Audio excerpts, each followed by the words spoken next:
Bonjour, bienvenue dans ce module dédié aux critères de sélection des offres et à leur définition, mais également à leur utilité.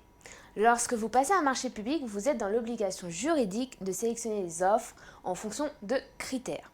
Ces derniers doivent servir à choisir l'offre économiquement la plus avantageuse, à évaluer en toute transparence les caractéristiques essentielles du produit, du service ou des travaux.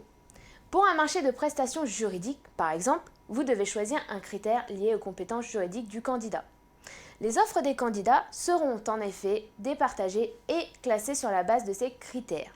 Attention, vous ne devez pas les confondre avec les critères de sélection des candidatures. Les critères de choix des offres servent à évaluer les caractéristiques et la valeur intrinsèque des offres remises, par exemple, au regard de la valeur technique du service proposé et de son prix. Les conditions de participation ou les critères de sélection des candidatures, eux, ne portent pas sur l'offre remise.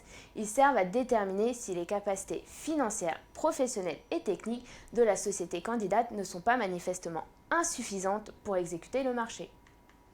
Les critères de choix des offres et les critères de sélection des candidatures ne doivent en aucun cas être confondus et inversés. Il n'est pas possible d'utiliser un critère lié aux références professionnelles pour analyser une offre.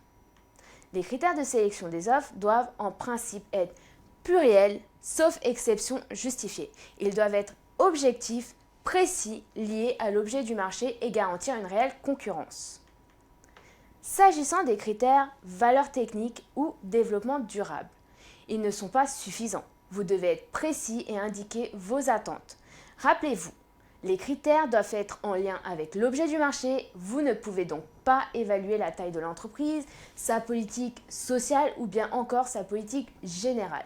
De même, un critère lié exclusivement à la localisation géographique de la société sera irrégulier si le marché porte sur la conception d'un logiciel informatique. Je vous remercie de votre attention.